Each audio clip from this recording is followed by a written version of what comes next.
Natural gas వస్తుంది. అందులో మళ్ళీ 40% ఇండియాకే వస్తుంది. ఇండియాకి, చైనాకి, మిగతా సౌత్ కొరియా లాంటి దేశాలకు వెళ్తుంది. అందులో 40% మళ్ళీ ఇండియాకే వస్తుంది. కాబట్టి ఇప్పుడు మనం మామూలుగా Iraq, Saudi Arabia, Kuwait, UAE ఈ దేశాల నుంచి మనం చేసుకుంటాం. అట్లాగే ఖతార్ నుంచి మనకి ఎల్ఎన్జి గ్యాస్ వస్తుంది. ఇవి వచ్చినప్పుడు వీటిని ఆగిపోయినాయి ఇప్పుడు. ఎందుకంటే హార్మోజ్ సందిగ్ధంలో పడిపోయింది, ఆగిపోయినాయి. ఆగిపోయినప్పుడు మనకు ఆల్టర్నేటివ్ ఏంటి? ఇమీడియట్ గా రష్యానే ఆల్టర్నేటివ్.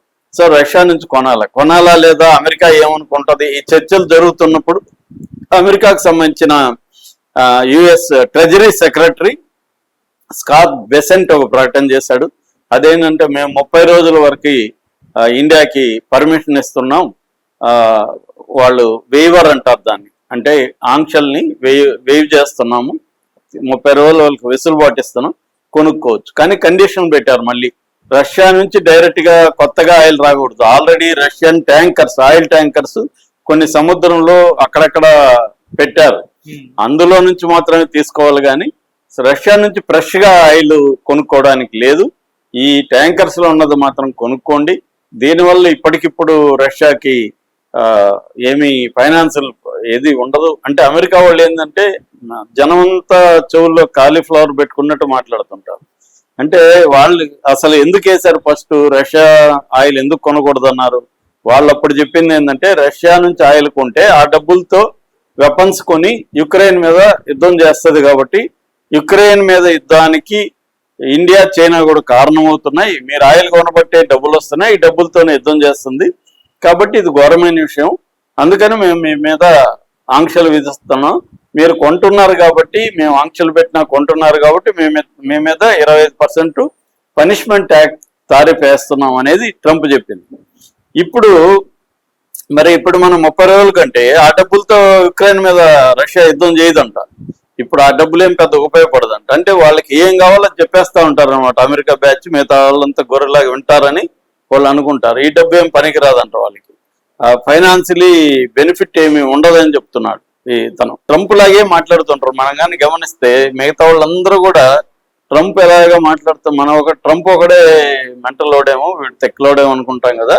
మొత్తం అమెరికా బ్యాచ్ అంతా అదే రకంగా మాట్లాడుతుంటారు. ఇక మీరు కానీ మనం అబ్జర్వ్ చేస్తే ఎవరికైనా కామన్ సెన్స్ అర్థమవుతుంది. సో ఇప్పుడు అది ఇచ్చారు, అది కూడా డెడ్ లైన్ పెట్టారు. April 4th వరకే కొనాలన్నమాట. అంటే నేను ఈ రోజు కొనమంటే కొనాలి, రేపు ఆపేయమంటే ఆపేయాలి. ఇది యాక్చువల్ గా రాహుల్ గాంధీ February 11వ తేదీ పార్లమెంట్ లో ఇదే విషయం చెప్పాడు. మీరు ట్రంప్ కొనమంటే కొంటారు, ఆపేయమంటే ఆపేస్తారు అనేది ఇప్పుడు ఆ స్పీచ్ ని కూడా వైరల్ చేస్తుంది కాంగ్రెస్ పార్టీ. అది వింటే రాహుల్ గాంధీ చెప్పిన ఎగ్జాక్ట్ గా అదే జరుగుతుంది. అంటే ట్రంప్ చెప్తే మనం రష్యా నుంచి ఆయిల్ కొనాలి, ట్రంప్ చెప్పకపోతే ఆపేయమంటే ఆపేయాలి, కొనమంటే కొనాలి. సో ఇది ఎక్కడ ఇది అని. సో ఇదంతా ఏంటంటే మన పాలసీల్ని, మన దేశానికి ఏం కావాలి, ఎవరి దగ్గర కొనాలి, ఎవరి దగ్గర కొనద్దు అనేది ఎవరు నిర్ణయించాలి? ఒక సావరిన్ దేశంలో మన ప్రధానమంత్రి కానీ, మంత్రుల కేంద్ర కేబినెట్ కానీ వీళ్ళు డిసైడ్ చేయాలి. కానీ ట్రంప్ లేకపోతే వాడెవడో ట్రెజరీ సెక్రటరీ వాడు చెప్పినట్టు మనం వినాలా అన్న విమర్శలు వస్తున్నాయి. దీని ఎందుకు ఖండించట్లేదు? ఇప్పటివరకు బీజేపీ వాళ్ళు ఎవరు ఖండించట్లే. పైగా బీజేపీ వాళ్ళు ఏం చేస్తున్నారు? మొన్న కూడా అక్కడెక్కడ ఉత్తరప్రదేశ్ లో సంబాల్ అనే ఉంది, సంబాల్లో నెతన్యాహుకి ఏం కావకూడదని బీజేపీ వాళ్ళు యజ్ఞం చేశారు. అంటే నెతన్యాహు కోసం యజ్ఞం చేస్తారు, కానీ ఇండియా పరువు పోతుంది, ఇండియా సాగిలపడిపోతుంది అనేది వీళ్ళకి లేదు. నెతన్యాహు గెలిస్తే ఏంటి, ఓడిపోతే ఏంటి వీళ్ళకి. సో ఇలాగా బీజేపీ తయారైంది, ఈ దేశాన్ని తాకట్టు పెడుతుంది అన్న విమర్శలు వస్తున్నాయి. క్లియర్ గా ఏంటంటే మోడీ ప్రభుత్వం మీద తీవ్రమైన ప్రెజర్ అయితే ఉంది. ఎందుకంటే ఇప్పుడు అమెరికాతో పెద్ద పెద్ద దేశాలే పెట్టుకునే పరిస్థితి లేదు కాబట్టి ఉండొచ్చు. కానీ ఈ దేశం అంతా మోడీకి సపోర్ట్ చేస్తుంది. యుద్ధం కానీ లేకపోతే ఎవరినైనా ట్రంప్ని ఎదిరించినా సపోర్ట్ చేస్తుంది, సపోర్ట్ ఉంది. రెండోది ఓన్లీ రష్యా నుంచి ఆయిల్ చేయొచ్చు. ఒకది ఇవాళ మల్టీపోలార్ ఉంది. ఇదేమి మొత్తం ఈ ప్రపంచం అంతా ట్రంప్ అనే ఒక చక్రవర్తి కింద ఉండే సామంత రాజులేం కాదు. ఎవరికి వాళ్ళు ధిక్కరిస్తా ఉన్నారు వాళ్ళ పద్ధతిలో. రెండోది మనకు కూడా సపోర్ట్ సిస్టమ్స్ ఉన్నాయి. అవన్నీ వదిలిపెట్టి ఎందుకు ఈ మధ్య అంటే ట్రంప్ ట్రంప్ ని మోడీ ఎదిరిస్తున్నట్టే కనబడింది ఆ మధ్య అంతా.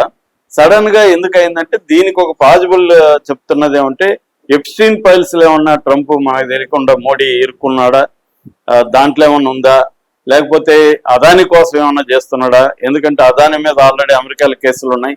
అదాని పెట్టుబడులు హైఫా పోర్ట్ ఇజ్రాయెల్లో 70% హైఫా పోర్ట్ లో అదాని పెట్టుబడులు ఉన్నాయి. ఇలాగా వీటి కోసం అన్న ట్రంప్ కి మోడీ సరెండర్ అయిపోయాడా, లేకపోతే ఎందుకు ఈ స్థాయిలో సరెండర్ అయిపోయాడు అన్నది మోడీని సపోర్ట్ చేసే వాళ్ళలో కూడా ఉన్న డౌట్స్ ఇవాళ.